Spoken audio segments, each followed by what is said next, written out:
Plates ready? This is Food School, Smarter, Stronger, Leaner podcast. Want to feel amazing, love the way you look in the mirror, and perform your absolute best in the gym, at work, and in life? You're definitely in the right place. Food. It's you. It builds every single cell of you. And if there is one thing every human being must master, it's food. Because at the very least, eating, you do it every day, several times a day, every single day. You might as well get good at it.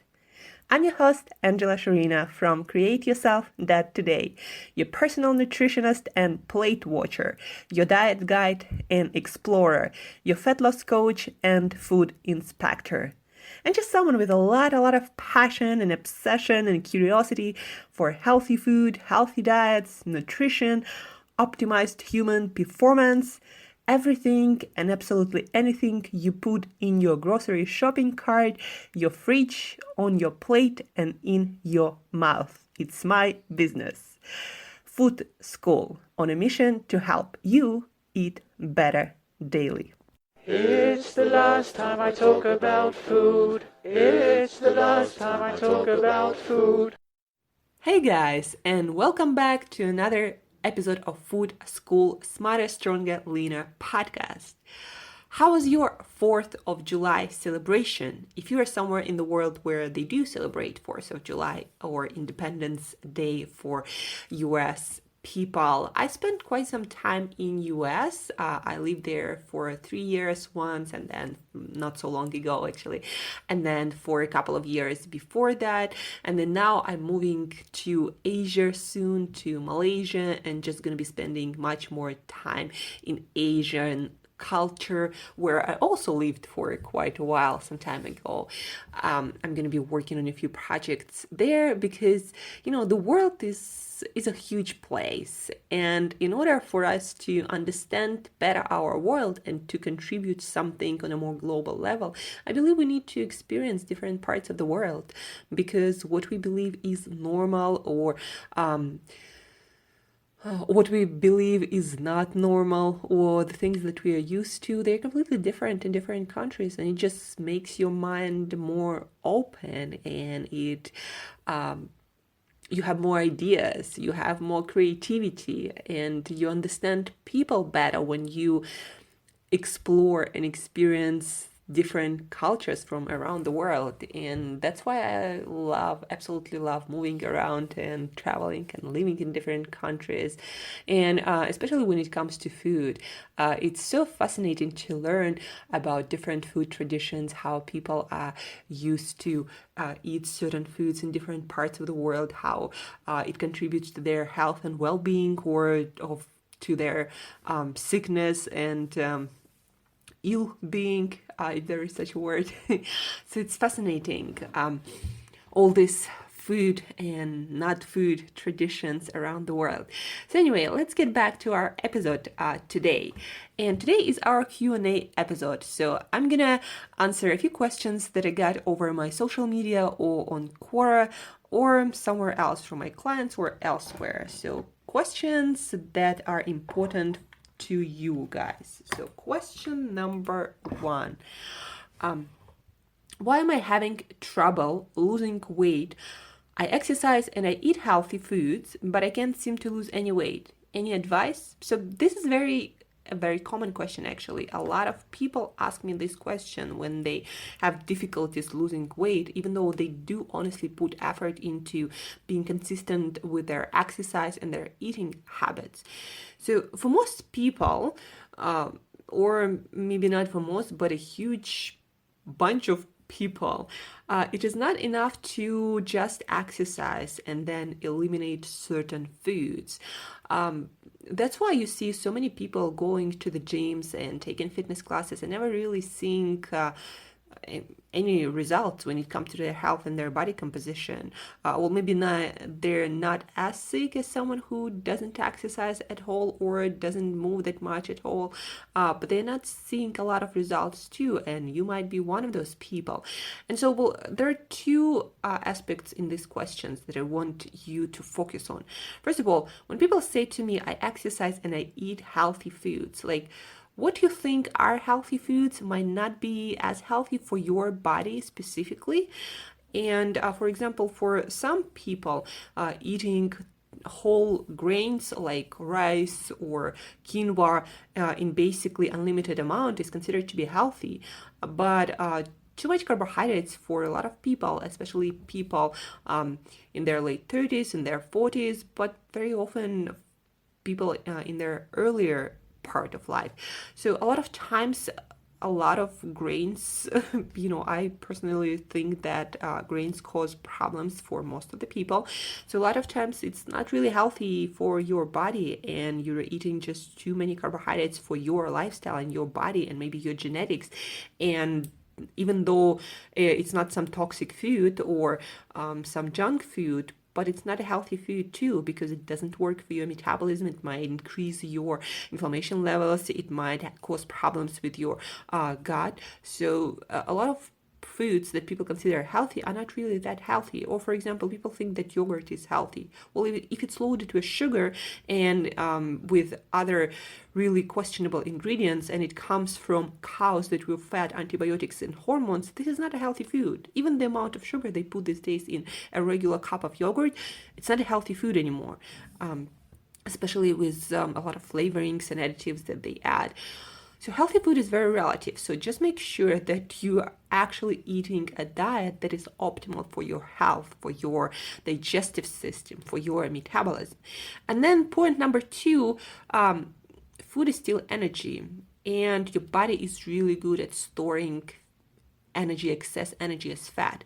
And so if you're a normal person, then probably for you the amount of food you eat still matters. And if you're not losing weight, then probably you just eat too much, or maybe too often, or maybe just before bed, and maybe it doesn't work for you. But in most cases, it's eating too much. And it doesn't matter how much you exercise, really. If you eat too much, then you're not going to lose weight. It's very hard to cancel too much food by exercise. You gotta exercise quite a lot, and most of us will never do that consistently and never do that. So why you're not losing weight? Again, maybe your diet is not as healthy, and maybe you just eat too much. So make sure you work on this aspect. Do a food diary to see how much actual food you eat. Weigh your food for a while, or at least measure your portions somehow, and then consult someone about the healthiness of your diet. Question number 2, is eating a lot of calories necessary for gaining muscle weight along with working out? And my answer, yeah, eating surplus of calories in most cases is necessary to effectively build muscles. Sometimes it can work without it if you eat sufficient amount of protein that is absolute must for building muscle tissue. And you use your own fat for fuel, building muscles and burning fat at the same time. And if you're the type of person who puts on muscle relatively easy, that might work. But if you're not that kind of person and you have troubles putting on muscles and building muscles, then protein, insufficient amount of protein and too few calories will not allow you to build anything, to build any muscles or any strengths. So yeah, it might be necessary, depends on each individual case, but it might not be necessary. I did it quite a few times when I built muscles. Like I went to a special facility and they measured my body fat and my muscle mass, and so I lost weight overall, but I built muscle and I reduced the amount of fat in my body. So yeah, and I was on a so I lowered my calories. So I was eating not in excess, but in calorie deficit. So that is definitely possible. But I also know that I'm the kind of person who builds and retains muscle relatively easy. So that worked for me, but that might not work for you. What 3 foods are the healthiest to eat if I restrict my diet to only 3 foods? That is a very interesting question.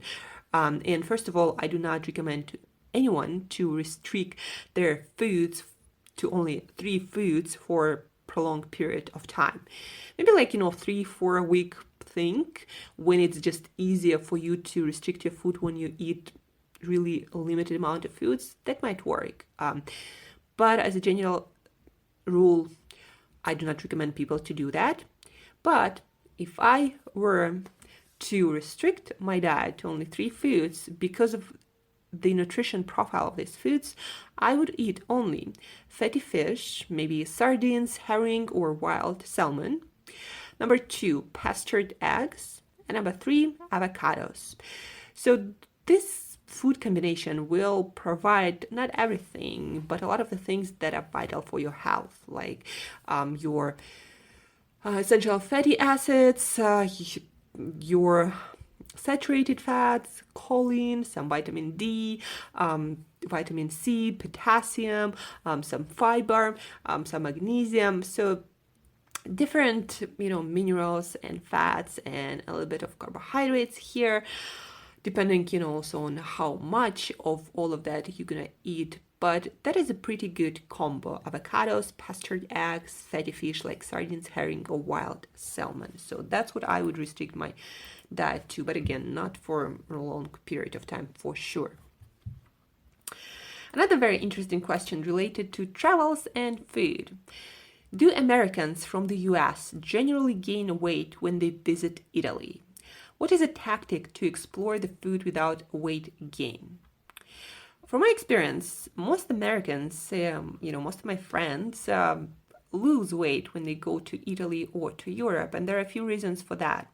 Usually people get more sun, and then they get vitamin D that they're usually deficient in. And I'm talking about Americans on a SAD diet, standard American diet, because if you're someone, who is on a really healthy diet and already watching everything, and then you travel and you just eat much more and, different kinds of foods, that you might gain weight. But for most Americans, they lose weight. And again, because of vitamin D, because people usually move much more than at home, just walking around. And usually people eat more fresh produce that is in more abundance in Europe. And then also foods are of a better quality in Italy and in most European countries. So that's why I see people losing weight without even trying, not gaining any weight. And here is my top strategy when I travel, and what I recommend my clients to do if they don't want to lose progress, but they want to explore food, and they don't want to gain weight. So what do people do? Exploring food at the same time, I recommend to eat once a day, but allow yourself that to be whatever it is you want to explore. So maybe that might be lunchtime, that might be dinner time. And then also my second rule that goes along with it is eating a lot of vegetables. So before each of those meals, you have a lot of vegetables, like full plate of fresh and cooked non-starch vegetables. And then after that, eat whatever it is you want, eat whatever it is you can eat, and eat once a day and explore whatever foods you like. And it's going to be really, really hard to put on any weight, I promise you. And then also on my YouTube video that I'm going to link in the show notes, you can watch my quick video on healthy shopping in a country where you don't even speak the language. So watch me shopping in Rome for my staple healthy foods while traveling. The next question: is juice fasting good for fat loss? Guys, I've done countless juice fasts. I even tried to live on juice. Like I did 60-day one. I did a lot of few weeks, months juice fast. And I tried fruit juices and green juices, and I even had a juice delivery company in Thailand.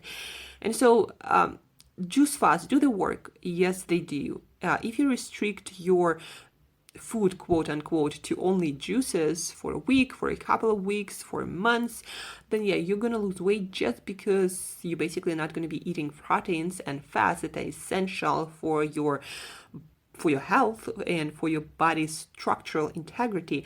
So you're not going to be consuming any of those. So your body will have to recycle your own fats and your own proteins, and that's how you're going to lose weight, not because of some magical properties of juices. The only thing about juice fast that I do not recommend to do is drinking a bunch of fruit juices. You're gonna screw up your metabolism and your insulin sensitivity, and also how some of your digestive organs work, like pancreas and your gallbladder, that is in charge of metabolizing fats and releasing bile.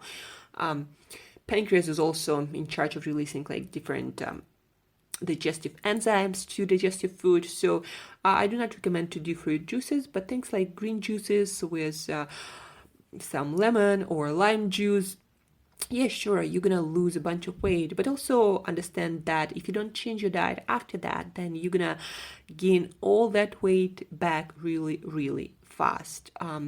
So don't think that juice somehow is a miracle. Juice fast is a miracle, and it's gonna switch your body into a different shape. No. There are rules for good juice fast. It works, but do it in a smart way to get the most benefits. And well, it kind of sucks, it's still fasting, and your energy is going to be all over the place. So you're not going to be jumping like, I don't know, on a rocket fuel. But yes, juice fasting works. Is it good for fat loss? It works. Is it good? Depends. And the last question, what's overrated but only until you do it the correct way? I believe actually a low carb, higher fat diet, not necessarily super high fat, but with good amount of healthy fats, it's really underestimated. That's the word I'm going to use. And it's underestimated usually by people who do not understand it and who do not know how to do it properly from nutrition perspective and from lifestyle perspective, and people who do not give it a good enough trial. Like they eat it for 3 days when their body is just starting to get used to a new way of eating, and usually most people will not get all the benefits until 2 or 4 weeks into that, doing it the correct way. And then people say, oh, it doesn't work, or I feel shitty. Well, yeah, you do feel shitty because you've been doing all this other stuff that is not a proper low carb, high fat diet, and you might even get a lot of metabolic issues, and that's why you feel like shit. Not because of this new way of eating and of new lifestyle. So yeah, I've seen myself and so many people reversing their metabolic health, their energy levels, their personality by following a proper low carb, high fat diet. It's like completely different people, and their life changes in an amazing way. But like with most things in life, unless you do it correctly, you don't really understand it and you don't really get the benefits, and then it might sound like something that is overrated, when in reality you just don't know how to do it and you just never gave it an honest try. So low carb, high fat diet, that's that's the thing that I believe is underestimated, unless you do it right and you give it an honest try. So that's it for today, guys, our Q&A episode. If you have any questions, submit your questions anywhere where you can find me. You can send me an email to angela@createyourself.today. You can also find me on a lot of social media that you can find on my website, createyourself.today. Tomorrow, stay tuned. We're going to continue our conversation, and we're going to talk about something very interesting. We're going to discover and research some functional foods out of Japan. Japan is actually focusing, their food industry is focusing more and more on introducing a lot of foods that are designed to improve some of your functions and your health. Like, for example, black oolong tea that helps with fat metabolism better than a regular oolong tea or regular green tea, basically meaning that it helps with your blood lipids and with utilizing your own fats in comparison to fats from your food for fuel. So stay tuned for that. Japan is, again, probably going to be on the cutting edge of food industry. So stay tuned tomorrow, and till next time, as usual, eat better daily.